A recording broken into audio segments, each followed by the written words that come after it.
The rain fell in thin, slanted sheets, washing the pavement of Birch Street into a gleaming river of grime.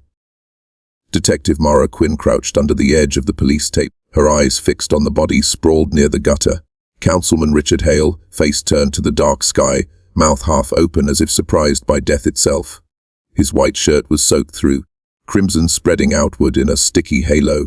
Neighbors gathered in twos and threes behind the barricade, whispering into each other's collars, their umbrellas like black flowers swaying in the storm.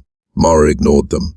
She let her gaze trace the streetlight above, the shattered bulb, the broken glass scattered near the body. Whoever killed Hale had chosen this spot carefully, a blind patch where no camera watched, where shadows fed on shadows. The crime scene team shuffled around her, snapping photos, muttering measurements, bagging fragments. She rose, her knees aching in protest, and met Chief Calder's eyes across the cordon. His expression was flat, almost rehearsed, but Mara knew him too well. Something in his jaw tightened when he looked at Hale's corpse. She filed it away. Calder stepped closer, rain dripping from the brim of his hat. "Quinn," he said, voice low. "This one's delicate. Keep it tight." Hale had friends in high places. Mara studied him a second longer than necessary, then nodded. She already knew she wouldn't be able to keep it tight, not when a man like Hale was dead in the middle of her beat. By morning, the papers were already screaming. Murder on Birch Street, councilman slain. Mara sat at her desk, the file still warm from the printer. Hale's R.A. Sum A read like a saint's ledger, family man, reformer, pillar of the community. But Mara had worked long enough to know that men polished their surfaces for public eyes. She flipped through campaign donations, construction contracts, whispers of zoning deals. Nothing solid, not yet. The door opened and Evelyn Hart, the town's persistent journalist, strode in without knocking. She carried a recorder, notepad tucked into her jacket pocket. "Detective Quinn," she said, "off the record. What aren't you telling us?" Mara didn't look up. "Off the record, Ms. Hart. That I don't know half of what's worth telling yet. And that worries me." Evelyn smirked, scribbled something down anyway, and left without waiting to be dismissed. By afternoon they had a name, Jonah Pike, a carpenter with a temper, once arrested for assault after a bar fight. A neighbor swore he saw Jonah arguing with Hale 2 nights ago near Birch Street. Another said Jonah owed money, lots of it. Mara drove to Pike's workshop on the edge of town. The air smelled of sawdust and oil. Jonah stood at the bench, sanding a plank, his massive shoulders tense. When Mara approached, he didn't flinch. "You think I killed him?" he said flatly, as if stating the weather. Mara kept her hand near her holster but didn't draw. "I think you argued with him," she replied, "and I think you had reason to want him gone." Jonah's laugh was bitter, hollow. "Plenty of folks wanted Hale gone. I wasn't the only one shouting at him." His eyes met hers then, and something in them unsettled her. Anger, yes, but not the kind that lashes out, the kind that smolders. That night, Mara sat with the autopsy report. Cause of death, a knife wound, precise, deliberate, no sign of struggle. Whoever killed Hale knew what they were doing. Jonah Pike was a lot of things, but precise wasn't one of them. She leaned back in her chair, rubbing her temples, when her phone buzzed. A blocked number. She answered, silence on the other end, then a faint voice. "Check the contracts. Follow the street." The line went dead. Mara sat frozen, staring at the receiver, the rain tapping on the window behind her. She knew that voice, though it was distorted. She just couldn't place it yet. Evelyn Hart published her first story the next day, headlines splashed bold, "Councilman's death tied to secret dealings." The article hinted at land purchases along Birch Street, anonymous investors, sudden rezoning. Mara clenched her teeth as she read. Evelyn was chasing the same trail, but out loud with ink, where Mara had to tread in silence. Calder stormed into her office not long after, waving the paper like a torch. "Shut this down, Quinn. The press is going to tear this department apart. Stick with Pike. We've got enough to lean on him." Mara studied Calder's flushed face, his damp collar. He was too invested, too desperate to control the narrative. She nodded again, but this time it was a lie. Birch Street at night was a different animal. Shuttered storefronts, broken lamps, houses with curtains drawn tight. Mara walked the pavement alone, letting her shoes echo.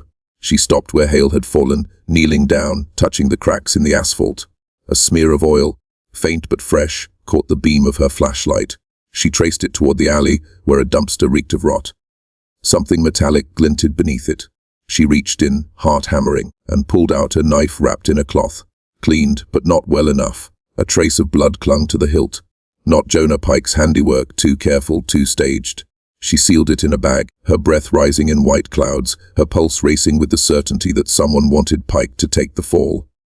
When she returned to the precinct, the knife was gone from evidence. Just vanished. The clerk swore he never saw it logged. Mara slammed the counter, fury biting through her composure. Someone inside was scrubbing the trail. Someone who didn't want the truth out. She stormed into Calder's office, but the chief only raised a brow, calm as a priest. Careful, Quinn. You're seeing ghosts. His words were steady, but his hand trembled when he reached for his coffee. She left without a word, her resolve sharpening into steel. If the department was compromised, she would work outside it. Evelyn found her waiting near the diner later that night. She handed Mara a folder, thick with photocopies and notes. Ale wasn't just zoning land. He was laundering money through shell companies, using Birch Street as the gateway. Property values here are about to explode, but only if the right people own it first. Mara flipped through, the puzzle forming with painful clarity. Hale had been part of it, maybe even running it, and when he became a liability, he was silenced. Who benefits most? Mara asked. Evelyn's eyes flicked toward the precinct. Same men who told you to shut this down. The next morning, Jonah Pike was arrested. Mara wasn't there. She was in her car, engine running, hands gripping the wheel, staring at Calder's house across town. The chief's lights burned inside, shadows moving behind the curtains. She thought of the missing knife, of the phone call, of Hale bleeding out on the street he helped poison. Birch Street wasn't just a location anymore. It was a scar, and Calder's fingerprints were all over it. Mara reached for her phone, dialed Evelyn, and whispered, "Be ready. Tonight, it ends." Evelyn didn't ask questions. She just said, "I'll be there," and hung up. Mara sat in the car long enough to feel the engine heat seep into her bones, then pulled away from the curb. The day had been nothing but rain and cheap coffee, and the smell of gilt in pressed suits. Night pulled the town inward. On Birch, shop signs glowed in puddles. Windows stared back blank as coins. She parked in the alley behind the precinct and slipped in the side door, moving past the humming vending machines and the echo of her boots on tile toward the holding cells. Jonah Pike sat on the bunk with his hands loose between his knees, as if he'd reached a quiet between storms. He looked up and the mask of defiance fell a fraction. "You here to gloat, detective?" he asked. "Or to take another swing at me because it's easy?" Mara stepped to the bars and rested her fingers on the cold iron. "Why were you arguing with Hale?" Jonah's jaw worked. He looked away. "I build things. I fix things other people break. Hale came around my shop 3 weeks back with some man in a suit. They wanted my lease. Said the city would be revisiting permits in my block, and it'd be better for everyone if I relocated. I said no. Hale said I could say no, but the fire inspector's paperwork might start seeing things it didn't before. That's what we argued about. It wasn't about money. It was extortion." Mara watched his mouth shape the word, the heat underneath it. "The man in the suit?" she asked. Jonah shrugged. Expensive shoes, cheap smile, dark hair. He never gave a name. Mara could feel the outline of the knife, hilt ghosting her palm. "You didn't kill him," she said, not as a question. Jonah barked a humorless laugh. "Does that matter?" He leaned forward, eyes bright with something like relief and fury warring. "There are men in this town who think a call is the same as a verdict. Those are the men you should be locking up." Mara held his stare. "I'm trying." She left him and took the back stairs up to records. The evidence clerk on duty, Lewis, a kid too fresh to hide his nerves, stiffened when he saw her badge. "Detective Quinn, I didn't expect. The knife that came in last night," she said. "I logged it myself. Where is it?" His eyes darted to the monitor and back. "I never saw a knife come in." The lie shook in his voice. Mara lowered her tone. "Someone asked you to make it disappear." Lewis swallowed. "I don't know what you're talking about." She leaned in, felt his breath go shallow. "If you want to stay a cop, you'll remember what a chain of custody is and you'll tell me who leaned on you." Silence stretched until it thinned to a whisper. "I got a call," he said. "They said to expect a courier with a removal slip for evidence consolidation. I checked the log. There was a number and everything. Looked legit. They came within the hour and took it." "They?" "2 men, suits. One of them had a badge from city attorney's office. Or it looked like it. Names." He shook his head. "Nothing I could make out." She stepped back, all the pieces hurtling toward the same few names she couldn't yet say. Her phone buzzed, another block number. She let it ring once before answering. The same sanded, down voice met her. "You're asking the wrong questions, Quinn. They're moving the books tonight." "Where?" she asked, turning toward the window as if the town might answer for itself. "South loading dock on Birch. The old cannery. Midnight." "Who are you?"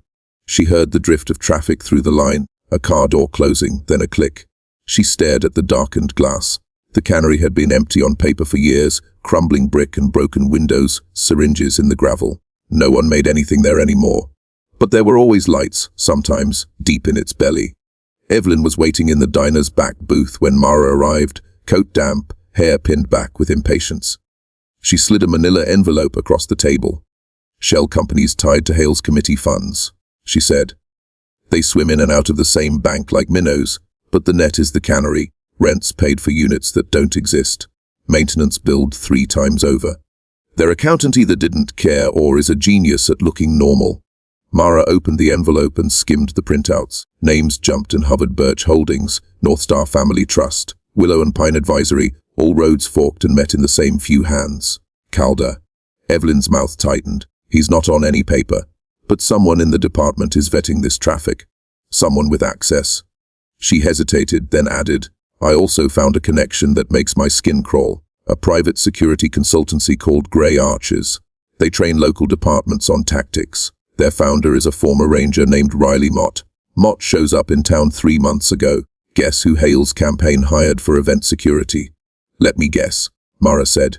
"Grey Archers." Evelyn's eyes flicked to the window where rain tracked the neon, and Mott's medical service record shows blade work, close quarters. Mara felt her mouth go dry. A precise knife, a practiced hand. "You ever get tired of being right?" Evelyn smiled without joy. "Never."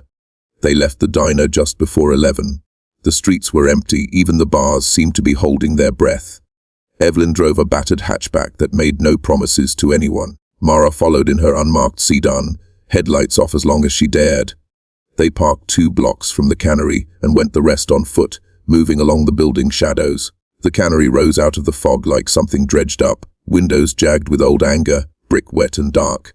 The south loading dock door was down, rusted shut at the edges, but the smaller side entrance, a steel man door, was propped with a rubber wedge, light blood thinly around it. Mara motioned Evelyn back into the mouth of a lane between fences. "You stay here. If I'm not out in 20 minutes, call it in." Evelyn's voice was a rasp. "To who?" "Calder." Mara didn't answer. She drew her weapon, checked the safety, and slipped inside. The interior smelled like mildew and heated dust. The beam of her flashlight barely made a dent in the dark. Somewhere toward the central floor, where the old conveyors had once churned, she heard men's voices bouncing off steel and concrete, low and efficient. She moved down a catwalk, feeling the flecks of old metal underfoot, and crouched behind a stack of crates wrapped in cloudy plastic. Through a slice in the plastic, she watched 2 men in suits lift boxes from a steel cart and set them on a folding table. A third man stood a little apart, hands behind his back, posture military clean. Even in the smear of light, his presence was a razor. He turned his head as if scenting the air, and Mara saw the hard plane of his face. It could have been 100 men, but training wears a shape you don't forget. Riley Mott, she thought, and the name dropped through her like a stone. One of the suited men cut the tape on a box and withdrew a row of thin ledger binders. Another box held hard drives, the labels a set of dates and innocuous abbreviations. Evidence that didn't know its name yet, all arranged like a buffet under bad fluorescence. A 4th figure stepped from shadow then, coat collar turned up, hat low. Mara didn't breathe. Chief Calder removed his hat with a practiced sigh and rubbed at his scalp as if the night itself bored him. "This is it?" he asked. Moat nodded. "Everything that links Hale and the street." "You'll burn it yourself." Calder's mouth twisted. "No, I'll let the river do it. Too many cameras between here and a trash fire." He gestured to the ledgers. "We keep one. Something to hold over the next man's head when he forgets who feeds him." Mara swallowed the hot surge of rage. Time compressed into a thin edge. She could step out and shout commands and get a bullet in return, or she could creep closer, grab what she could, and live long enough to use it. She slid along the crates, boots quiet, until she was behind a pillar near the table. A length of canvas tarp lay folded on a pallet beside her. She peeled a corner, slid her hand in, and felt the rough fabric catch on a binder spine. She eased it toward her inch by inch while Calder and Mott spoke in the language of men who believed the world was theirs. The binder came free with a whisper that sounded to Mara like a scream. Mott's head ticked. He turned, eyes roving the dark. Mara slid backward, heart climbing into her throat. She held still until the warehouse seemed to hold its lung with her, then in one fluid move, cradled the binder under her jacket and moved along the wall into a cinder-block passage that smelled of old bleach and mouse nests. Footsteps scraped behind her. "Someone's here," Mott said, and that was all the warning she got. She ran the passage to a door that opened onto the loading bay where night air slicked her face. She'd barely hit the alley when a shadow detached from the wall and blocked her path. "Quinn," Calder said softly, almost tender, as if catching an old friend leaving an early movie. She raised her gun. He didn't blanch. "Put it down," he said. "There are angles here you don't see." "I see enough," she said, and the rain hissed applause. "You had evidence pulled. You're laundering your town's bones. And you had a killer with a soldier's comm cut Hale open because he remembered his conscience 5 minutes too late." Calder's brows rose. Surprise was a luxury he allowed himself like a good Scotch. "You think I wanted Hale dead?" He was sloppy, yes, but manageable. Then he threatened to talk when we squeezed him, and a man like Mott doesn't hear the nuance in mercy. He hears the sound of a loose bolt. Calder stepped closer, the streetlight cutting his profile into a statue that didn't deserve marble. "This is bigger than one street. There's money coming that lifts all tides. You still living in that apartment with the radiator that sounds like a haunted trombone. A bonus makes that go away. Step aside." Mara kept the barrel steady. "You know what I hate most, Chief? The ones who make it sound like kindness while they hold your head under." She heard steps behind Calder, Mott emerging from the door, a shape drawn by gravity. "You won't shoot him," Mott said. His voice was flat as sheetrock. "You're not built for that." Mara felt the weight of the binder under her jacket like a living thing. She angled, fired once, not at a man but at the light above them. Glass exploded, darkness fell like a dropped curtain. The moment fractured. Mara broke left. Mott's shot screamed into the metal of the docking plate.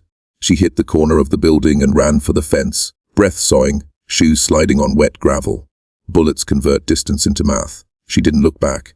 Evelyn was where Mara had left her, hands clenched into the strap of her bag, eyes huge. "Go," Mara hissed. "Get to the car." They sprinted to the hatchback, doors slamming in a stuttering duet, tires screaming when they hit the street. In the mirror, Mara saw a black SUV surge from the cannery lot like a hound taking a scent. "They saw you," Evelyn said. "They saw both of us." "Good," Mara said, forcing air into her lungs. "If they're chasing us, they're not burning what I stole." Evelyn drove, hands white on the wheel, through streets that had forgotten their own names, past the shuttered pawn shop and the mural of children playing that always made Mara feel hollow. "What did you get?" Evelyn asked. Mara pulled the binder free and dropped it in Evelyn's lap without looking.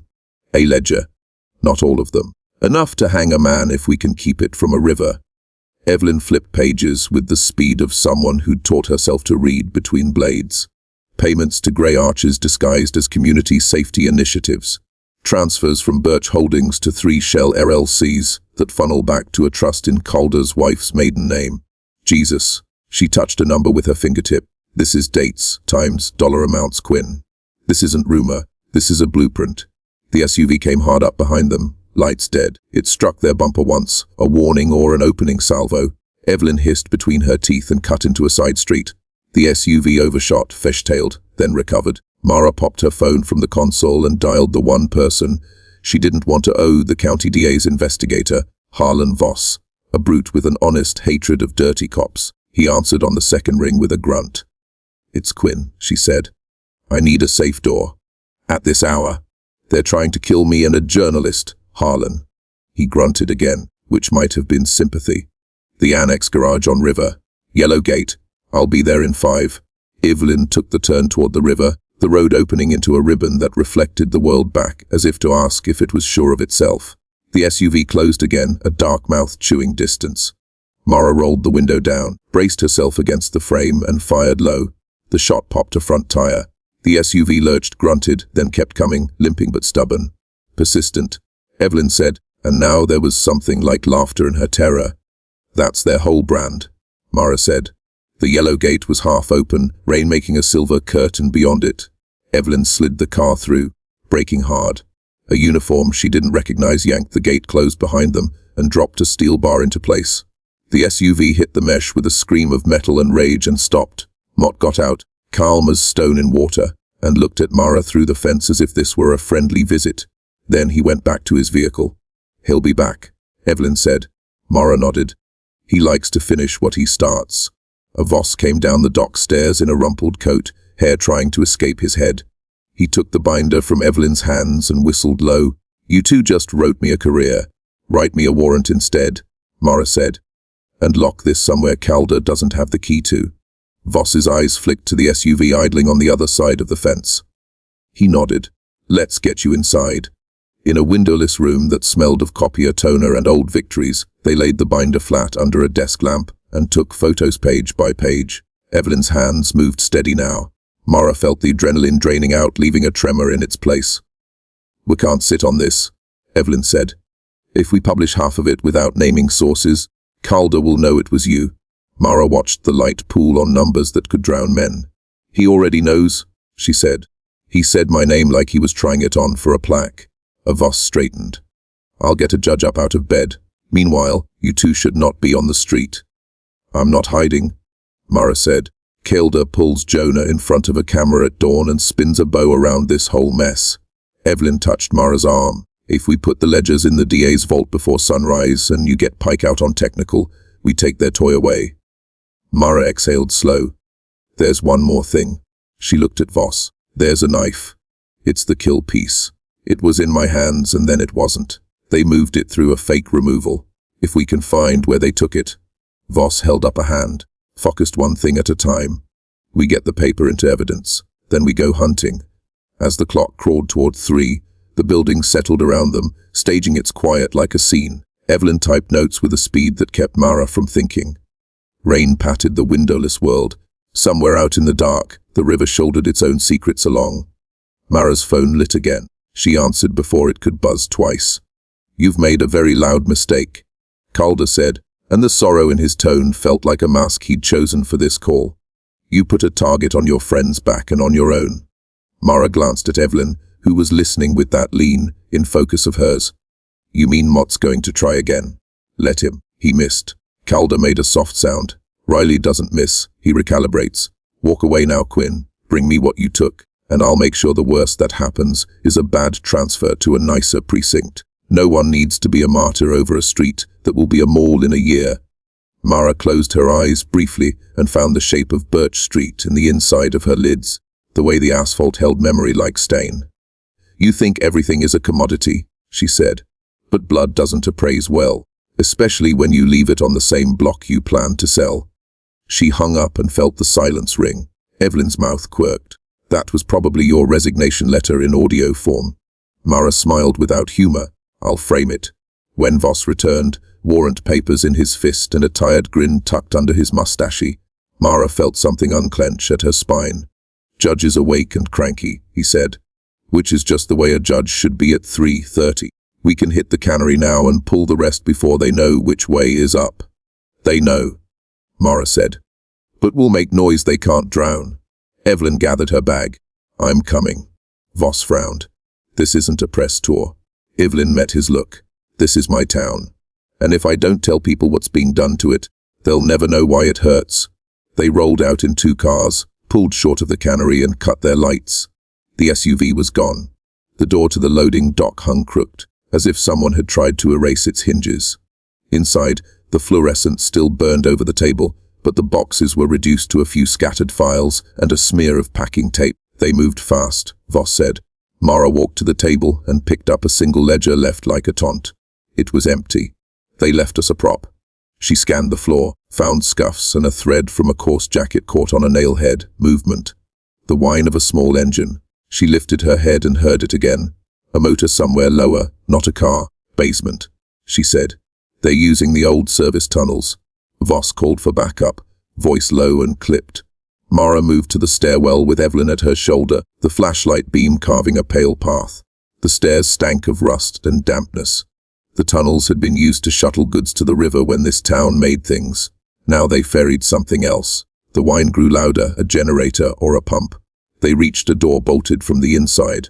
Mara kicked and the wood splintered like old bones. Water reflected the light back in broken chips. The tunnel sloped toward a grated opening where the river, muscle and mood, licked at the building's foundations. A metal drum burned in the corner, orange glow gobbling paper. Two men fed binders to it, their faces sweating with hurry. Mott stood between them and the grate with a crate in his arms. He looked up when the door went and the quiet in him changed color. He set the crate down, not with surprise but with acceptance, like a man switching to his second script. "Detective," he said. "You're good." Mara raised her gun. "Drop it. Step away." "You won't shoot me," he said again, but this time there was a thread of curiosity, as if he wanted to know whether he believed himself. Voss moved in behind Mara, weapon up, hands where I can see them.